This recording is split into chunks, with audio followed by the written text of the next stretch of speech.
Bienvenidos y bienvenidas a Literatura y algo más. Hoy veremos El Lazarillo de Tormes, primera parte. Esta novela es una de las más icónicas de la literatura española, ya que da vida a un género como la picaresca. Es uno de los primeros textos renacentistas y se ubica en los comienzos del siglo de oro español. Fue escrito alrededor de 1524, pero se publicó en 1554 de forma anónima en 4 ciudades, entre ellas 3 españolas, Burgos, Alcalá y Medina del Campo, y una belga, Amberes. La obra pretende narrar una historia en relación a la época del reinado de Carlos I de España o Carlos V, emperador del Sacro Imperio Romano Germánico, llamado también el Rey Sol, pues sus dominios se extendían desde América hasta Filipinas.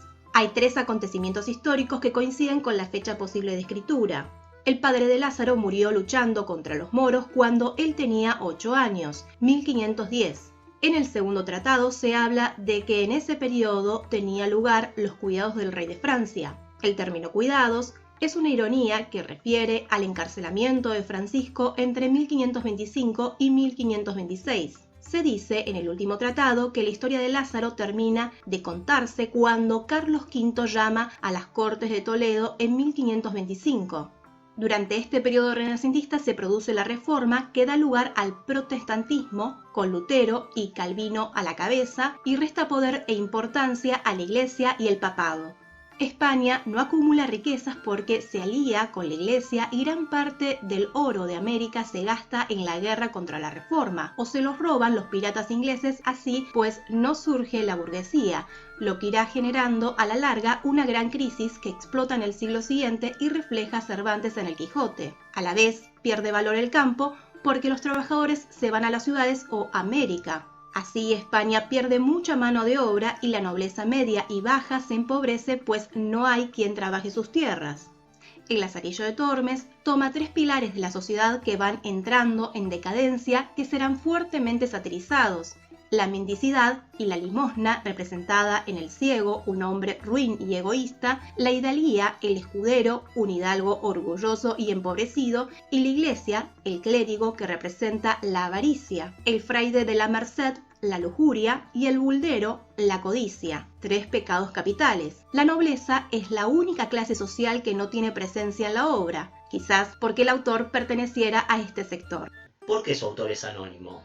Se puede interpretar que el autor no coloca su nombre como escudo contra la Inquisición, pues el libro tiene una posición marcadamente anticlerical. En 1559, la Inquisición lo incluye en la lista de los libros prohibidos, porque mostraba la miseria de la sociedad y criticaba el clero. Pero hay otra intención que refleja la inteligencia del escritor, que es la de crear la ilusión al lector de que Lázaro es el verdadero autor, un mecanismo innovador para su época. Así construye la obra para que parezca una autobiografía, en la que el autor, narrador y protagonista se confunden en una misma voz. Este método innovador se denominará libro apócrifo, que es el recurso por el cual un autor escribe algo atribuyéndoselo a un autor inexistente. Sin embargo, el engaño es insostenible a medida que se avanza en la lectura, porque salta a la vista que el autor es culto por su vocabulario y suscita autores latinos que el propio Lázaro, por su biografía, no podría conocer.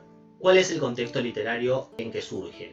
El de la narrativa del siglo XVI, donde la invención de la imprenta incrementa el público alfabetizado y se genera una literatura de cordel de lectura popular. Aquí son varios los géneros que aparecen de entretenimiento o escapistas, como la caballería, historias de héroes que luchan contra grandes ejércitos o gigantes en tierras extrañas y llevan adelante miles de aventuras. Las novelas moriscas o sentimentales, historias de amoríos entre moros y cristianas, o viceversa, novelas pastoriles, en las cuales pastores idealizados sufrían en sus campiñas por sus amores. Por último, irrumpe un género no escapista, una literatura licenciosa y burlesca que busca criticar a la sociedad de forma satírica, en donde se ubicará la novela picaresca. ¿Qué es la novela picaresca? Para responder a esta cuestión, veamos sus características. Se narra en primera persona protagonista, como si fuese una pseudo-biografía, donde hay la necesidad de explicar alguna cuestión cara para el narrador. Aquí Lázaro intentará dar explicaciones del caso. Forma epistolar. Se crea un narratario al cual va destinada la narración.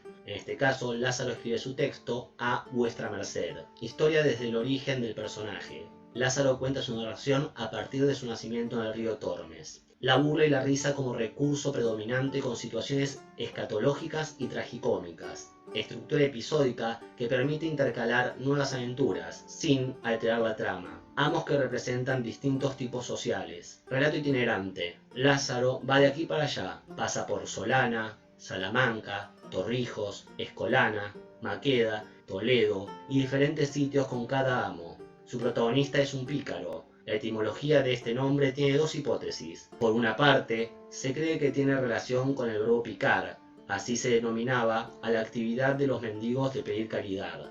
Por otra parte, podría ser por la llegada de un número importante de mendigos a España provenientes de Picardía, región del norte de Francia. Este es un antihéroe, ya que representa valores negativos para la sociedad de la época, opuestos a los que se representaban en la literatura escapista. El pícaro es mendigo, ladrón, embustero, vengativo, pero no por decisión propia, sino forzado por la realidad social hostil que le toca vivir. Para finalizar, veremos la estructura de la novela. La novela está dividida en un prólogo y 7 tratados. Esta denominación surge de un tema de la más alta importancia, lo cual marca una ironía del autor. El conjunto de la obra, como he planteado, es una supuesta carta dirigida a vuestra merced, un destinatario ficticio, lo que marca una estructura interna de emisor y receptor. Por el apelativo a quien se dirige la carta pertenece a una posición social más alta que la del protagonista.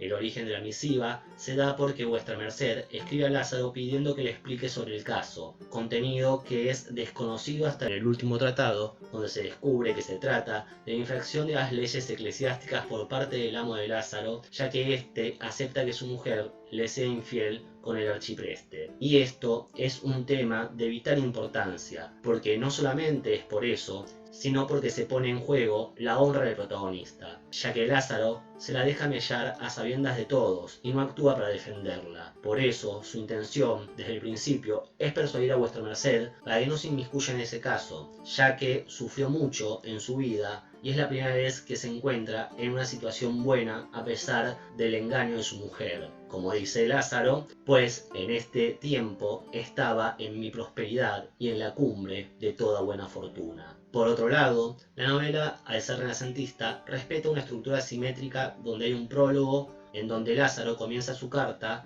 hacia vuestra merced. Luego, un cuerpo dividido en dos partes. La primera, 3 tratados que marcan la caída de Lázaro y el aumento del hambre a través de cada amo que tiene, el ciego, el clérigo y el escudero. Después, otros 3 tratados que marcan el ascenso social y el fin del hambre, el fraile de la merced, el buldero y el capellán. Finalmente, el séptimo y último tratado funciona como un epílogo, ya que vuelve al presente narrativo del prólogo y aquí se termina de dar la explicación sobre el caso. Bueno, dejamos aquí. En la próxima parte haré un análisis pormenorizado de los tratados. Hasta la próxima.